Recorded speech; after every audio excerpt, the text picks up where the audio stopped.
Shalom, Bapak Ibu yang dikasihi Tuhan. Apa kabar Bapak Ibu? Saya berdoa Bapak Ibu semuanya dalam perlindungan dan perkenanan Tuhan. Nah, kita hari ini akan membahas bersama-sama dalam Yesaya 26. Dan sebelum kita belajar mengerti apa yang menjadi isi hati Tuhan di dalam ayat ini, dalam pasal ini, mari saya mengajak Bapak Ibu untuk sama-sama kita memuji dan menyembah Tuhan. Kita undang hadirat Tuhan untuk memenuhi kita dimanapun kita berada, supaya kita dimampukan untuk mengerti apa yang menjadi isi hati Tuhan. Mari kita sembah Dia. Korea watashikiku, haleluya. Kiara la la la la watashanda karawata sikika karya watashanda karawata sikika. Korea wata karawata shikika karya wata sikika.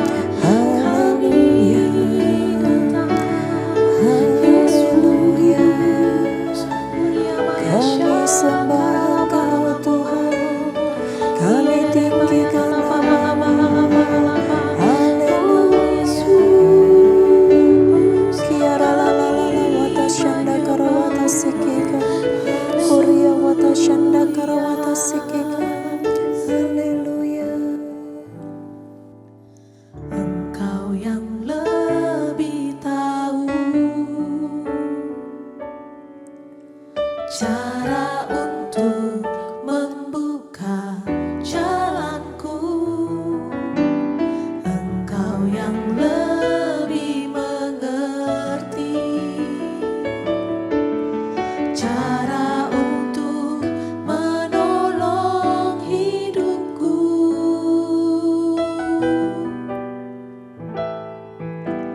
Engkau yang lebih tahu cara untuk membuka jalanku. Engkau yang lebih mengerti cara untuk menolong hidupku. Ku percaya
terukir dalam kehidupanku. Ku berserah di dalam kekuatanmu. Hanya Kau segalanya bagiku. Ku percaya janjimu ajaib, terukir dalam kehidupanku. Ku berserah di dalam kekuatanmu. Ku percaya.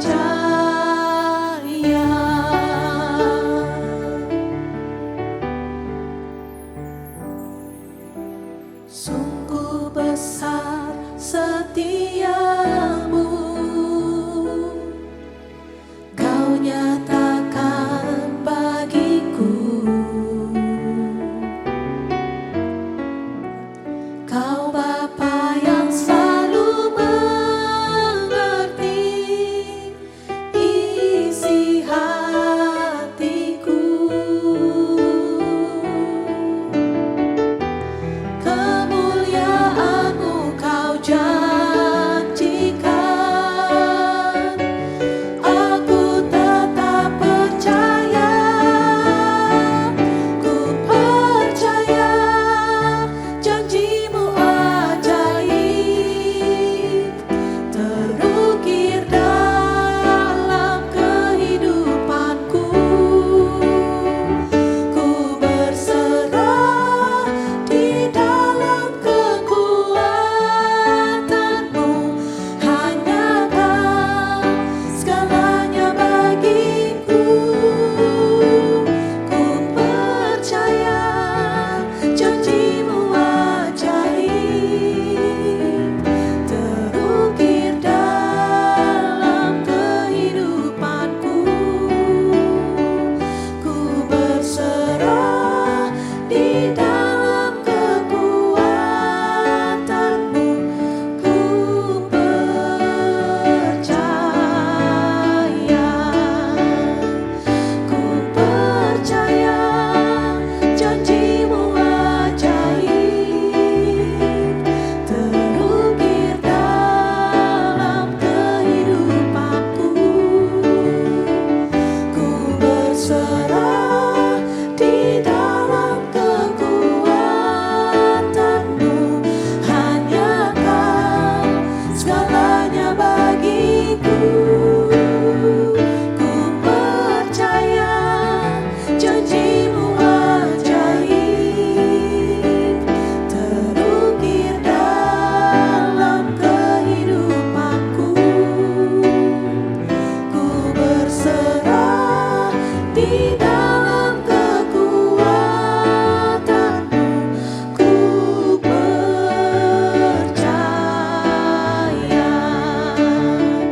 Ku berserah di dalam kekuatanmu.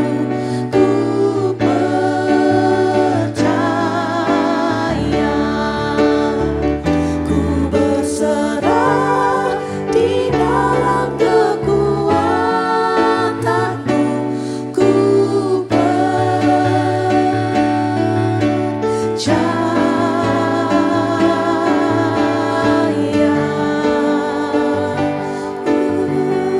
Kami percaya. Terima kasih Tuhan Yesus. Uriarala parala parala parala payasi. Uriarala parala parala parala. Terima kasih Tuhan. Terima kasih Bapa. Kami serahkan hidup kami ke dalam tangan-Mu Tuhan. Karena Engkau satu-satunya Allah yang kami percayai. Hanya Engkau satu-satunya juru selamat kami yang hidup. Gak ada Tuhan seperti Engkau ya Tuhanku. Terima kasih Bapa, terima kasih. Terima kasih untuk puji-pujian yang begitu indah ini Tuhan. Terima kasih untuk hadirat-Mu Tuhan, yang menyegarkan setiap kami, yang mengisi setiap kekosongan kami, dan bahkan yang membangkitkan semangat kami di dalam Engkau. Terima kasih Tuhan, terima kasih. Bertahtalah atas setiap puji-pujian umat-Mu Tuhan, dan Engkau disenangkan atas puji-pujian kami. Terima kasih Bapa untuk hari ini Tuhan, untuk malam hari ini, jikalau kami boleh berkumpul bersama-sama melalui Bible Study online ini Tuhan, kiranya Engkau sendiri yang mau memberkati setiap kami melalui firman-Mu, melalui pengajaran-pengajaran yang baru Tuhan, yang belum pernah kami ketahui Tuhan, Engkau singkapkan dalam kehidupan kami pada hari ini. Berkati setiap jemaat-Mu Tuhan, urapi setiap umat-Mu, mampukan kami Tuhan untuk mengerti apa yang menjadi isi hati-Mu, dan mampukan kami menjadi pelaku-pelaku firman. Urapi juga hamba Tuhan, urapi hamba dengan segala keterbatasan hamba, supaya setiap firman yang keluar dari mulut bibir hamba-Mu ini semuanya berasal daripada-Mu. Terima kasih Bapa, kami mau mulai pembelajaran hari ini hanya di dalam nama Tuhan Yesus. Mari kita sama-sama siap belajar, sama-sama katakan amin. Shalom Bapak Ibu yang dikasih Tuhan, sekali lagi saya ucapkan selamat datang untuk Bapak Ibu yang baru saja bergabung di kelas Bible Study Online CK7. Nah, hari ini kita akan belajar sama-sama mengenai satu pasal dalam Yesaya 26 dengan judul perikop nyanyian puji-pujian karena kelepasan dan penghakiman yang diberikan Allah. Saya akan bacakan terlebih dahulu dari ayat ini, dari pasal ini ayat-ayatnya. Nanti setelah itu kita akan sama-sama mengupas dan kita sama-sama belajar apa yang menjadi firman Tuhan yang ingin disampaikan dalam Yesaya 26 ini. Ayat yang pertama dikatakan, pada waktu itu nyanyian ini akan dinyanyikan di tanah Yehuda. Pada kita ada kota yang kuat. Untuk keselamatan kita Tuhan telah memasang tembok dan benteng. Bukalah pintu-pintu gerbang supaya masuk bangsa yang benar dan yang tetap setia. Yang hatinya teguh kau jagai dengan damai sejahtera, sebab kepadamulah ia percaya. Percayalah kepada Tuhan selama-lamanya, sebab Tuhan Allah adalah gunung batu yang kekal. Sebab ia sudah menundukkan penduduk di tempat tinggi, kota yang berbenteng telah direndahkannya. Direndahkannya sampai ke tanah dan dicampakkannya sampai ke debu. Kaki orang-orang sengsara, telapak kaki orang-orang lemah akan menginjak-injaknya. Jejak orang benar adalah lurus, sebab Engkau yang merintis jalan lurus baginya. Ya Tuhan, kami juga menanti-nantikan saatnya Engkau menjalankan penghakiman. Kesukaan kami ialah menyebut nama-Mu dan mengingat Engkau.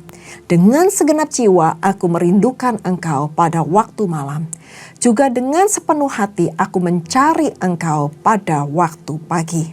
Sebab apabila Engkau datang menghakimi bumi, maka penduduk dunia akan belajar apa yang benar. Ayat 10 dikatakan, seandainya orang fasik dikasihani, ia tidak akan belajar apa yang benar. Ia akan berbuat curang di negeri di mana hukum berlaku, dan tidak akan melihat kemuliaan Tuhan. Ya Tuhan, tangan-Mu dinaikkan, tetapi mereka tidak melihatnya. Biarlah mereka melihat kecemburuan-Mu karena umat-Mu, dan biarlah mereka mendapat malu. Biarlah api yang memusnahkan lawan-Mu memakan mereka habis. Dan ayat 12 dikatakan, ya Tuhan, Engkau akan menyediakan damai sejahtera bagi kami. Sebab segala sesuatu yang kami kerjakan, Engkaulah yang melakukannya bagi kami. Ya Tuhan Allah kami, tuan-tuan lain pernah berkuasa atas kami, tetapi hanya nama-Mu saja kami masyurkan. Mereka sudah mati, tidak akan hidup pula. Sudah menjadi arwah, tidak akan bangkit pula. Sesungguhnya Engkau telah menghukum dan memunahkan mereka, meniadakan segala ingatan kepada mereka. Ya Tuhan, Engkau telah membuat bangsa ini bertambah-tambah. Ia membuat bangsa-bangsa, membuat bertambah-tambah umat kemuliaan-Mu. Engkau telah sangat memperluas negerinya. Di ayat 16 dikatakan, ya Tuhan, dalam kesesakan mereka mencari Engkau. Ketika hajaran-Mu menimpa mereka, mereka mengeluh dalam doa. Seperti perempuan yang mengandung, yang sudah dekat waktunya untuk melahirkan, menggeliat sakit, mengerang karena sakit beranak. Demikianlah tadinya keadaan kami di hadapan-Mu, ya Tuhan. Ayat 18, kami mengandung, Kami menggeliat sakit, tetapi seakan-akan kami melahirkan angin. Kami tidak dapat mengadakan keselamatan di bumi dan tiada lahir penduduk dunia. Ya Tuhan, orang-orang-Mu yang mati akan hidup pula. Mayat-mayat mereka akan bangkit pula.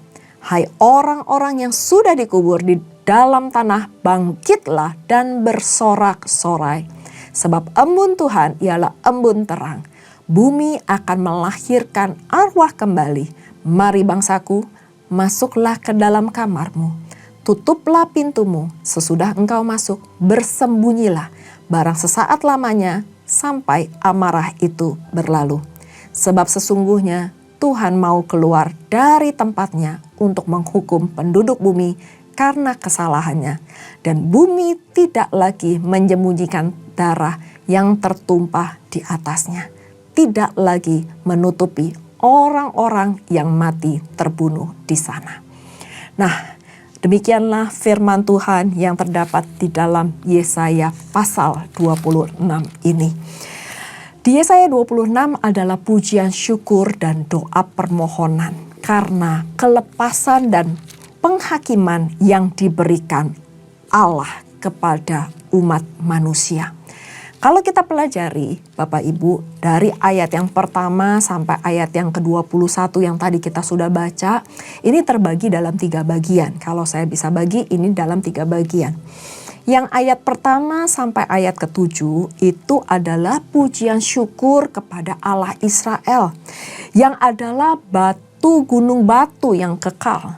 Yang menjatuhkan dan merendahkan orang-orang yang meninggikan diri. Dan yang mengangkat orang-orang yang benar. Dan orang-orang benar inilah yang akan masuk melalui pintu gerbang ke dalam kota. Dan yang akan menikmati keselamatan daripada Allah. Dan saya garis bawahi di ayat yang ke-7, ini ayat yang sangat bagus. Dan kita harus benar-benar menjadikan rema di dalam kehidupan kita bahwa jejak orang benar adalah lurus. Sebab engkau yang merintis jalan lurus baginya.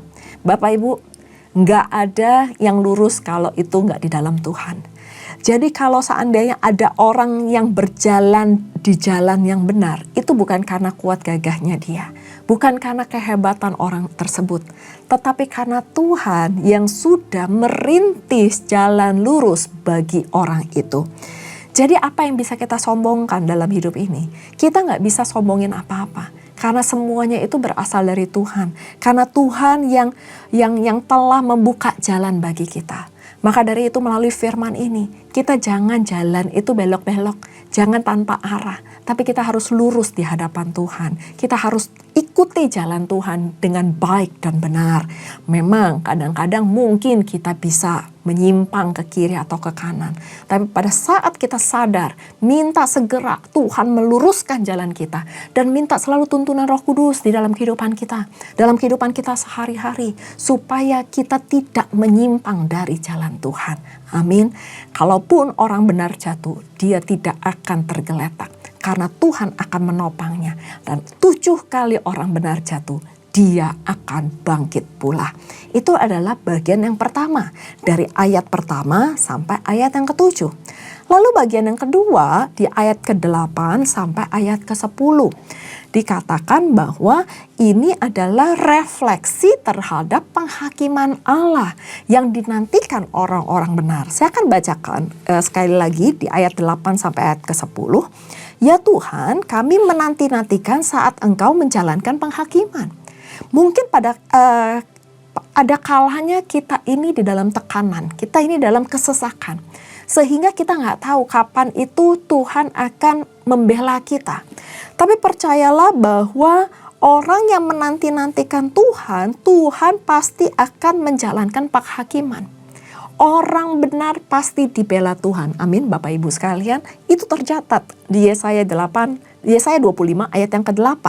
Dan dilanjutkan, kesukaan kami ialah menyebut namamu dan mengingat Engkau. Jadi Tuhan akan membela Bapak Ibu jikalau kita berharap kepada Tuhan, berharap penuh kepada Tuhan. Dengan kata-kata, kesukaan kami ialah menyebut nama Tuhan dan mengingat Tuhan. Dan dilanjutkan di ayat 9, dengan segenap jiwa aku merindukan Engkau pada waktu malam. Juga sepenuh hati aku mencari Engkau pada waktu pagi. Sebab apabila Engkau datang menghakimi bumi, maka penduduk dunia akan belajar apa yang benar. Berarti di ayat yang 9 dikatakan bahwa segenap jiwa, segenap hidup kita merindukan Tuhan itu pagi dan malam. Setiap waktu. Nggak dibatasi dengan apapun juga. Tapi kan kita bekerja, tapi kan kita melakukan aktivitas. Ya, kita bukan pengangguran di rumah yang cuman mikirin, berdoa, enggak. Tuhan berikan tanggung jawab kepada setiap kita. Ada mungkin ibu rumah tangga, mungkin ada yang bekerja, mungkin ada yang sebagai full timer. Tetapi yang Tuhan inginkan tetap di setiap waktu kita, setiap kehidupan kita mengingat Tuhan, merindukan Tuhan, dan melekat hati kita, jiwa kita kepada Tuhan. Dan di ayat 10 dikatakan, seandainya orang fasik dikasihani, ia tidak akan belajar apa yang benar. Ia akan berbuat curang di negeri di mana hukum berlaku dan tidak akan melihat kemuliaan Tuhan. Nah, ini adalah menggambarkan sebuah keadilan Allah yang pasti akan ditegakkan di muka bumi ini. Dan setiap kefasikan pasti akan terpukul kalah. Dan nama Tuhan dimuliakan. Amin. Nah, bagian yang kedua itu seperti tadi yang saya telah jelaskan di ayat 8 sampai ayat yang ke-10. Dan bagian yang ketiga adalah di bagian yang ke-11 sampai ayat ke-11 sampai yang ke-19. Berbicara tentang permohonan keselamatan bagi orang percaya dan penghukuman bagi kefasikan. Bapak Ibu yang dikasihi Tuhan, permohonan ini menggambarkan seperti wanita yang sedang berjuang dalam kesakitan, yang menantikan kelahiran anak yang mendatangkan sukacita besar dalam kehidupannya. Dan saya percaya kalau ibu-ibu yang telah mengalami kesakitan di waktu melahirkan, pada saat ibu tersebut melihat bayi yang dilahirkan, semua rasa sakit itu akan hilang. Semua perjuangan kesakitan yang dia teriakan, yang dia eluhkan itu seketika juga lenyap. Karena apa? Karena ada sebuah sukacita yang besar, yaitu seorang anak lahir dalam hidupnya. Dan permohonan ini sama seperti yang digambarkan, yang dilukiskan oleh Nabi Yesaya mengenai keselamatan dan kelepasan yang Tuhan berikan, dan atas penghakiman bagi orang-orang fasik. Dan permohonan ini disertai dengan keyakinan penuh kepada Allah. Dan pada masa sulit masih ada umat-umat manusia yang percaya dan menantikan datangnya keadilan daripada Allah, yang mendatangkan sukacita, yang mendatangkan keselamatan, yang mendatangkan terang bagi kita semua. Gak mudah pada saat di tengah tekanan kita percaya kepada Tuhan. Gak mudah di saat kita di dalam tekanan atau kita di pojokan, kita penuh pengharapan kepada Tuhan. Itu gak mudah. Tetapi percayalah, Tuhan kita adalah Tuhan yang hidup. Kalau sudah waktunya, sama seperti perempuan yang kesakitan dalam melahirkan. Kalau sudah waktunya bayi itu lahir, maka sukacita itu akan timbul. Begitu juga di dalam kehidupan kita. Kalau sudah waktunya Tuhan bela anak-anaknya, maka Tuhan akan angkat. Tuhan akan menyatakan kemuliaannya dalam kehidupan kita. Tetapi Alkitab menunjukkan bahwa orang-orang itu adalah orang-orang yang diselamatkan, yang benar-benar tekun, yang benar-benar percaya bahwa terang itu akan datang. Gak cuma sebentar aja percaya terus setelah itu gak percaya lagi. Tetapi orang itu yang terus percaya, berharap kepada Tuhan. Dan terus menanti, berdoa, dan menjaga hidupnya penuh sambil menyongsong keadilan Allah atas dunia ini. Nah, orang-orang benar seperti itulah yang dirindukan oleh Tuhan. Mereka lah yang pasti akan melihat janji Allah digenapi dalam kehidupannya. Dan orang-orang yang seperti itu yang pasti tidak akan kehilangan pengharapan. Orang-orang yang setia mengharapkan Tuhan untuk datang mengadili dunia ini. Dan saya akan tutup di ayat yang ke-12. Ini bagus sekali. Ini menjadi pegangan juga buat kita, bahwa saya akan bacakan di ayat yang 12, Yesaya 26. Ya Tuhan, Engkau akan menyediakan damai sejahtera bagi kami. Sebab segala sesuatu yang kami kerjakan, Engkaulah yang melakukannya bagi kami. Bapak Ibu yang dikasihi Tuhan, gak usah khawatir akan hidupmu. Gak usah khawatir dengan apapun masalah yang saat ini sedang menghimpit kita. Karena Tuhan pasti akan membela umatnya. Kebenaran pasti akan dibela Tuhan. Anak-anak Tuhan pasti akan diangkat nama Tuhan. Tetapi pertanyaannya, kita mau nggak tetap berharap, tetap setia, tetap berdoa, dan menantikan pertolongan Tuhan tepat pada waktunya. Bukan mengenai bagaimana hasil akhirnya, tapi mengenai bagaimana respon kita pada saat kita diproses. Tuhan pasti akan menyediakan damai sejahtera bagi kita semua. Dan Tuhanlah yang akan mengerjakan segala sesuatu yang Bapak Ibu kerjakan di dalam dunia ini. Tuhan yang akan melakukannya bagi kita. Itu ada di ayat 12. Pendek kata, segala sesuatu yang kita punya, baik dalam kehidupan kita sekarang maupun yang akan datang, itu semuanya berasal dari Tuhan. Kehidupan kita datangnya dari Tuhan. Dan oleh karena Tuhan, kita bisa ada sampai saat ini. Maka dari itu, persembahkanlah hidup kita sepenuhnya untuk kemuliaan Tuhan. Karena dari Dia, oleh Dia, dan untuk Dia. Amin. Mari kita berdoa. Terima kasih Bapa untuk pesan Tuhan yang sangat singkat ini Tuhan. Kami belajar Tuhan bahwa kelepasan, penghakiman, keselamatan, semuanya berasal daripadamu. Siapa kami Tuhan, sehingga Engkau melayakkan kami menjadi biji mata-Mu Tuhan. Siapa kami Tuhan, sehingga Engkau bela, Engkau angkat sedemikian rupa Tuhan. Dan bahkan kami boleh dimuliakan Tuhan bersama-sama dengan Engkau. Kami gak ada apa-apanya Tuhan, kalau bukan Engkau yang beserta dengan kami. Terima kasih Tuhan, kami mengucap syukur karena kami memiliki Engkau Allah yang hidup. Berkati setiap jemaat-Mu dimanapun mereka berada. Luruskan jalan-jalan mereka Tuhan. Dan kami tahu kalau sampai saat ini kami boleh berada di jalan-Mu itu semuanya karena Engkau. Kalau saat ini kami boleh ada itu semuanya karena Engkau. Dan biarlah damai sejahtera yang melampaui segala akal pikiran manusia boleh beserta dengan kami. Karena Engkaulah sendiri pembawa damai itu dalam kehidupan kami. Berkati setiap jemaat-Mu Tuhan, supaya mereka semakin kuat, semakin teguh di dalam Engkau. Iman mereka semakin boleh bertumbuh dan mereka boleh menikmati kebaikan-Mu, menikmati Engkau di dalam kehidupan mereka sehari-hari. Terima kasih Bapa, terima kasih Tuhan. Berbicara terus kepada setiap kami, supaya firman ini boleh kami hidupi, boleh tertanam di dalam kehidupan kami, dan kami boleh menjadi berkat dimanapun kami berada. Terima kasih Bapa, hamba selesai berbicara, tetapi Roh Kudus-Mu terus berbicara di dalam setiap hati umat-Mu. Karena kami tahu Engkau tidak dapat dibatasi oleh ruang dan waktu. Berbicaralah terus Tuhan. Terima kasih Bapa, dan sebelum kami berpisah satu dengan lainnya, kami rindu untuk menerima berkat yang daripada-Mu. Mari Bapak Ibu yang dikasihi Tuhan, kita mengangkat kedua tangan kita dan kita siap menerima berkat. Terimalah berkat yang berlimpah-limpah dari Allah Bapa, kasih karunia di dalam anaknya yang tunggal Tuhan kita Yesus Kristus, dan persekutuan manis dengan Roh Kudus menyertai Bapak Ibu sekalian mulai saat ini sampai Tuhan Yesus datang untuk kedua kalinya, menjemput kita di awan-awan permai dan bahkan untuk selama-lamanya. Mari kita yang sudah menerima berkat sama-sama katakan amin. Tuhan Yesus memberkati. Shalom.